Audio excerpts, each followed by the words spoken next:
बुध हुए वक्री। नवग्रहों में युवराज बुध 21 अप्रैल को वक्री अवस्था में आएंगे। जब भी कोई ग्रह वक्री अवस्था में आता है तो उसका प्रभाव बढ़ जाता है, उसके सामर्थ्य में वृद्धि हो जाती है। अब बुध वर्तमान में मेष राशि में गोचर कर रहे हैं, जहां पर ये राहु के प्रभाव में है, राहु के साथ जड़ दोष में है। बुध जब जड़ दोष में होंगे तो निश्चित रूप से बुध का जितना भी कार्यकत्व है वो प्रभावित होगा, उसमें गति मंद हो जाएगी। अब जब बुध वक्री अवस्था में आएंगे तो क्या प्रभाव पड़ने वाला है? जय श्री गणेश, नमस्कार। मैं आचार्य संजय द्विवेदी। मेरे समस्त प्रबुद्ध दर्शकों का मेरे चैनल पर हार्दिक स्वागत है।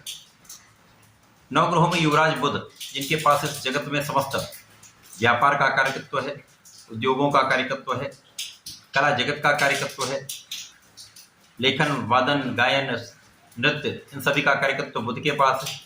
जो लोग वाणिज्य से संबंधित कार्य करते हैं उसका समस्त कार्यकत्व बुध के पास है। डेटा से संबंधित कार्य, स्टैटिस्टिक्स, मैथ्स, इसी प्रकार से जितना भी अकाउंटिंग है, जितना भी शिक्षा का कार्य है, जितना भी ज्ञान से संबंधित कार्य है, जितना भी बुद्धि से संबंधित कार्य है, वो समस्त कार्यकत्व बुध के पास। अब बुध जो कि राहु के प्रभाव में है, जड़ दोष में है, तो ये समस्त कार्यकत्व प्रभावित होता है। इस जगत में कोई भी ऐसा कार्य ना है, ना होगा जिसमें बुध का कोई ना कोई कार्यकत्व ना हो। तो समस्त कार्य क्षेत्र में कहीं ना कहीं एक निर्बलता आ रही, समस्त व्यापार में कहीं ना कहीं कुछ निर्बलता आ रही। जैसे ही बुध वक्री अवस्था में आएंगे तो ये अपनी गति को मंद कर लेंगे तथा अपने विपरीत दिशा में गमन करना प्रारंभ करेंगे, जिसके कारण इनका प्रभाव बढ़ जाए। राहु के साथ जो जड़त्व दोष बन रहा है उस दोष में कमी आनी प्रारंभ हो जाए, तो बुध का प्रभाव निश्चित रूप से समस्त राशियों पर पड़ने वाला। आज मैं मकर राशि के लिए बुध के वक्री काल का क्या प्रभाव मिलने वाला है, किस प्रकार के लाभ मिलेंगे, किस प्रकार के भाव में वृद्धि हो रही तथा कहां पर समस्या आ सकती है, उसका क्या निराकरण है, संपूर्ण विश्लेषण मैं पूर्ण तर्क के साथ करने। प्रिय दर्शकों, ये राशिफल आपके चंद्र राशि पर आधारित है। जिन जातकों का मकर लग्न है उनको भी राशिफल अवश्य। मकर राशि शनिदेव की राशि, जहां पर बुध अति मित्र भाव में होते हैं। मकर राशि के लिए बुध षष्ठम के स्वामी तथा भाग्य के स्वामी। षष्ठी तथा भाग्य का गोचर वर्तमान में चतुर्थ भाव में हो रहा है। अब चतुर्थ भाव जो कि सुख का भाव है, माता का भाव है, ऐश्वर्य का भाव है, निश्चित रूप से इस सभी भावों में निर्बलता आ रही। यहाँ पर माता के स्वास्थ्य में कुछ निर्बलता है, आपके सुखों के होते हुए सुखों का आप भोग नहीं कर पा रहे हैं, सुखों के उपार्जन में समस्या आ रही है, क्योंकि यहाँ पर कार्यक्षेत्र भी प्रभावित हो रहा है। सीधा संबंध कार्यक्षेत्र पर है, तो कहीं ना कहीं कार्यक्षेत्र में निर्बलता के कारण आप सुखों का उपार्जन भी नहीं कर पा रहे हैं, सुखों का उपभोग भी नहीं कर पा रहे हैं, समस्याओं से आप जूझ रहे हैं। अब जैसे ही बुध वक्री अवस्था में आएंगे तो यहाँ पर इनका गमन तृतीय भाव की ओर हो जाएगा, जहां पर तृतीय भाव के स्वामी के साथ जो मेष राशि में गोचर करना प्रारंभ कर चुके हैं उनके साथ इनकी युति का प्रभाव प्रारंभ। अब यहाँ पर आपका परिश्रम बढ़ जाएगा, आपके स्वास्थ्य की समस्या कम हो जाएगी तथा आप बहुत परिश्रमी हो जाएंगे। यहाँ पर माता के स्वास्थ्य में जो समस्या चल रही वहां पर भी आपको बहुत संतुष्टि मिलेगी, माता का स्वास्थ्य अच्छा होगा, माता का आशीर्वाद मिलेगा। साथ ही साथ यहाँ पर आपके कार्यक्षेत्र में प्रबलता आनी प्रारंभ हो जाए।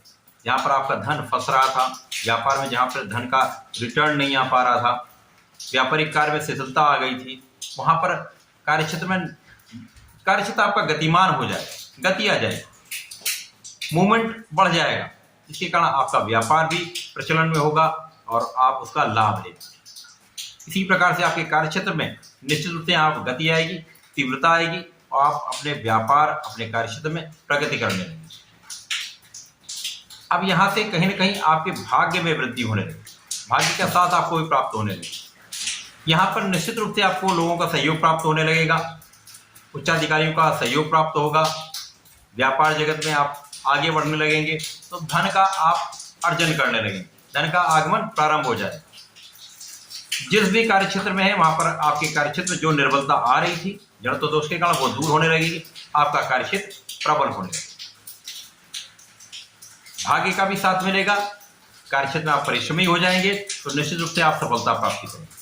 इसी के साथ साथ जो स्वास्थ्य समस्याएं प्रारंभ हो गई थी, कुछ स्किन की समस्या, एलर्जी की समस्या हो रही थी, उनसे भी आप मुक्ति पाएंगे। तो यहाँ पर जब आप धन लाभ लेने लगेंगे तो आप अपने ऋणों से भी मुक्त होना प्रारंभ।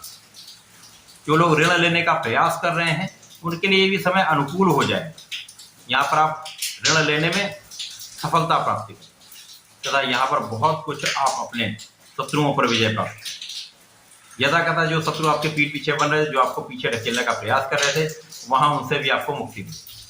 तो वक्री बुध का प्रभाव मकर राशि के जातकों के लिए कहीं न कहीं कार्य क्षेत्र में प्रगति कराने वाला है, आपको रोगों से मुक्त करने वाला है। सुख साधनों में जो समस्या आ रही थी, सुखों का उपार्जन आप करने लगेंगे तथा आपके कार्य क्षेत्र में प्रगति से आप धन का लाभ लेंगे। मकर राशि शनिदेव की राशि, जहां पर 7.5 का अंतिम चरण चल रहा है, तो आपको नियमित रूप से शनिदेव की आराधना करनी चाहिए।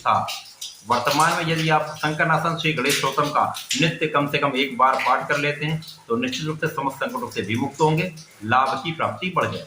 ऐसा करें, इसका लाभ लें। धन्यवाद, नमस्कार।